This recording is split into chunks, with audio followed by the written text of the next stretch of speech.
Waalaikumsalam warahmatullahi wabarakatuh. Binda, silakan duduk. Terima kasih, Pak. Bu Sinta, terima kasih sudah hadir di sini dengan meluangkan waktu. Saya senang sekali. Kita akan ngobrol santai, biar sebentar aja, tidak lama kok. Terkait observasi besok yang sudah kita sepakati bersama tempo hari. Sebelumnya Bu Sinta ini tampaknya ceria, kabarnya gimana ya? Alhamdulillah, baik sekali, Pak. Saya juga senang, Pak. Jadi tidak tegang sama sekali untuk persiapan besok. Syukurlah Bu, kami juga senang. Tapi gini Bu, ingat ya, nantinya ini bukan untuk menilai Ibu, tapi kita akan berkolaborasi dan saling belajar. Kita saling sharing sama-sama. Nantinya saya ingin melihat praktek pembelajaran Ibu mengajar di kelas. Kemudian insya Allah nanti akan kami bantu menemukan strategi yang terbaik demi murid-murid kita bisa belajar dengan senang, dengan fokus, dan dengan baik tentunya. Siap, Pak. Saya sangat terbuka sekali dengan masukan yang Bapak berikan. Baik Bu, langsung saja kalau gitu kita mulai pada inti pra-observasi kita kali ini. Kalau boleh tahu Bu, tujuan pembelajaran yang akan disampaikan besok ini apa Bu? Tentu Pak, besok kami akan belajar tentang ekosistem. Jadi secara spesifik, saya ingin murid-murid itu menganalisis menggunakan taksonomi Bloom C4, kemudian hubungan antara komponen ekosistem dan kemudian mengklasifikasikannya C4 tersebut jenis-jenis ekosistem berdasarkan komponen penyusunnya. Wah, luar biasa Bu, hebat Bu. Tujuannya sangat terarah, sangat jelas. Nah, untuk memastikan semua murid bisa menganalisis dan mengklasifikasikan dengan baik, lantas strategi pembelajaran utama apa Bu yang akan Ibu terapkan nanti di kelas? Saya rencananya ya Pak, pembelajaran itu berbasis kelompok. Jadi diskusi Jiswe. Jadi murid akan dibagi ke dalam kelompok ahli untuk mendalami satu jenis ekosistem.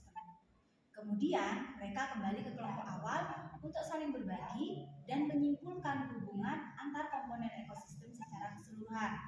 Nah, ini mendorong mereka untuk berbagi dan memecahkan masalah bersama. Gitu.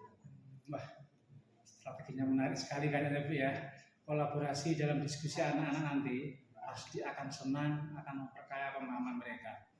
Nah Bu, untuk mendukung kegiatan tersebut, kemudian alat atau media pembelajarannya yang disiapkan itu seperti apa? Saya sudah siapkan kartu informasi dan gambar Pak. Jadi gambar-gambar ekosistem yang dicetak berwarna untuk tiap kelompok. Selain itu, kami akan menggunakan video singkat dari YouTube Pak. Jadi tentang rantai makanan dalam ekosistem agar visualisasinya mereka lebih kuat. Gitu Pak. Wah, bagus sekali Bu ya, menarik.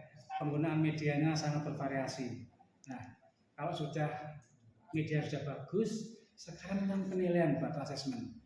Bagaimana Ibu mengetahui bahwa tujuan pembelajaran tadi menganalisis dan mengklasifikasikan itu sudah benar-benar tercapai, dan bagaimana Ibu menggunakan asesmen tersebut? Saya menggunakan dua jenis asesmen Pak. Jadi asesmen formatif berupa lembar kerja pengamatan saat kelompok ahli berdiskusi. Jadi saya akan berkeliling untuk mencatat observasi dan memberikan umpan balik langsung. Nah, yang kedua, asesmen sumatif berupa peta konsep individu. Nah, di akhir pembelajaran, ini diberikan di akhir pembelajaran. Jadi peta konsep ini akan menunjukkan sejauh mana mereka mengklasifikasikan dan memahami hubungan antara komponen secara mandiri. Asesmen ini akan saya gunakan untuk menentukan materi pengayaan dan remedialnya, Pak. Berarti rencana Ibu ini sungguh sangat matang, Bu Sinta. Saya melihat Ibu sudah mempersiapkan semua dengan baik dari seluruh rangkaian yang Ibu jelaskan. Saya tertarik untuk fokus mengamati pada bagian bagaimana Ibu memfasilitasi diskusi kelompok agar semua murid aktif berbagi dan berpikir kritis. Nah, apakah Ibu setuju jika ini menjadi fokus utama dalam observasi utama kita kali ini? Saya sangat setuju sekali Pak. saya juga ingin tahu apakah teknik fasilitasi saya juga sudah optimal. Nah, itu sangat membantu saya, Pak.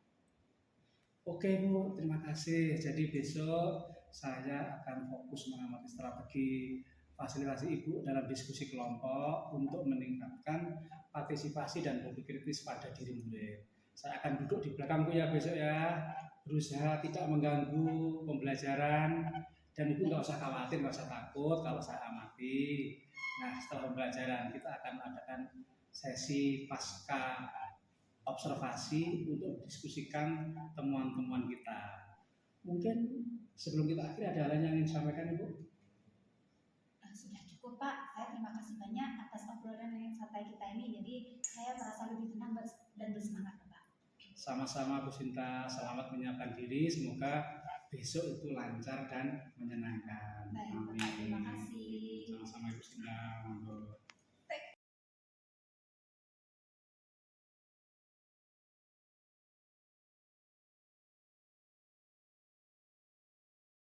Selamat siang Bu Sinta. Saya ucapkan terima kasih sekali tadi sudah menerima observasi di kelas. Bagaimana perasaan Ibu setelah saya dalam materi saya amati tadi? Selamat siang Bapak. Jujur tadi di awal itu agak sedikit gugup saya, tapi setelah saya mulai sesi diskusi kelompok di XP-nya, saya jadi lupa Pak kalau sedang diamati. Jadi saya fokus sepenuhnya pada interaksi murid secara keseluruhan. Saya merasa lega dan puas Pak. Oke Bu, saya bisa melihat itu Bu ya. Murid-murid Ibu memang tampak sangat terlibat sekali, aktif. Saya ingin langsung memberikan apresiasi untuk satu aspek yang sangat menonjol pada Ibu. Saya sangat terkesan dengan cara Ibu menyajikan media video. Ya, jadi ada video dan kartu informasi di awal sesi kelompok tadi. Itu sangat struktur dan nampak jelas sekali Bu, sehingga tidak ada murid yang bingung harus mengerjakan apa, bagaimana. Nah, keberhasilan Ibu dalam mengatur setting waktu di awal ini sungguh sangat hebat, patut diacungi jempol Ibu. Wah, terima kasih banyak atas pujiannya Pak. Itu memang yang saya tekankan agar alokasi waktu diskusinya tidak dibuang. Nah ya betul sekali Bu. Tadi tujuan kita adalah agar murid bisa menganalisis dan mengklasifikasikan ekosistem secara keseluruhan. Menurut Ibu, seberapa berhasilkah siswa dalam aktivitas pembelajaran tadi, terutama saat mereka harus menyajikan hasil diskusinya? Saya lihat sebagian besar itu sudah berhasil Pak, khususnya saat membuat peta konsep individu. Sekitar 75% murid itu mampu mengklasifikasikan dengan sangat baik. Namun Pak, ada beberapa kelompok yang masih kesulitan saat saya berikan pertanyaan itu, mengapa hubungan ini terjadi. Jadi artinya kemampuan menganalisis mereka yang merupakan berpikir tingkat tingginya itu masih perlu didorong Pak. Tapi sudah bagus Bu ya, Ibu sudah berhasil mengidentifikasi tantangan itu. Itu yang akan kita diskusikan Bu ya. Jadi berbicara tentang tantangan Bu, kesulitan spesifik apa sebenarnya yang Ibu rasakan dalam mendukung murid untuk mencapai level berpikir tingkat tinggi atau hub ya, seperti yang kita bicara kemarin, terutama saat sesi diskusi yang menjadi fokus observasi kita ya. Kesulitannya itu ada pada saat saya tuh harus memantik pertanyaan lanjutan. Jadi yang benar-benar memicu mereka untuk berdebat atau menganalisis lebih dalam. Kadang saya itu terburu-buru Pak memberikan petunjuk daripada membiarkan mereka berpikir keras. Saya khawatir waktu habis Pak, itu yang menjadi persoalan. Oh baik Bu, itu sebenarnya Bu ya, kekhawatirannya sangat wajar Ibu. Jangan khawatir, kita sebagai guru memang sering dilema antara mengejar waktu dan mendalami pemahaman murid Bu. Nah sekarang mari kita cari solusinya bersama.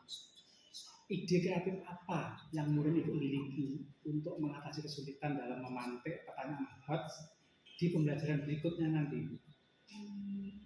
Saya berpikir untuk mencoba dua hal Pak. Yang pertama, menyiapkan kartu tantangan hot yang berisi 3-4 pertanyaan kunci. Jadi mengapa, bandingkan, simpulkan yang harus mereka jawab. Jadi kartu ini menjadi wajib dijawab setelah mereka menyelesaikan tugas dasar. Kemudian yang kedua Pak, saya akan mencoba teknik tunggu 5 detik. Setelah mengajukan pertanyaan, untuk memberi waktu berpikir sebelum ada yang menjawab, begitu Pak. Wah, Bu, itu ide yang sungguh sangat brilian Bu Sinta. Kartu tantangan HOTS sangat aplikatif dan terstruktur Bu. Untuk itu Bu izinkan saya memberikan sedikit umpan balik yang spesifik, tentunya membangun tentang fokus observasi kita, yaitu tentang fasilitasi diskusi Bu.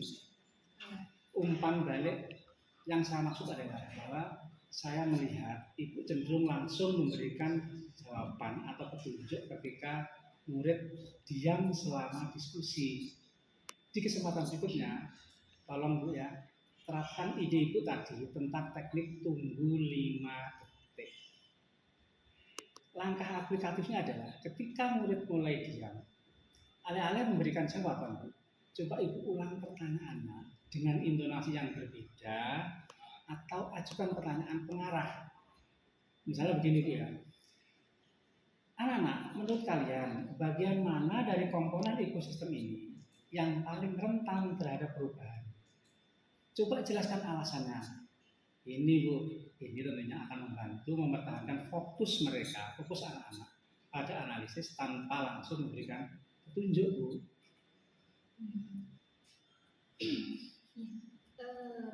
Baik Pak, saya setuju sekali. Saya sedang tidak sabar, jadi mengulang pertanyaan dengan intonasi berbeda dan pertanyaan mengulang pertanyaan tersebut.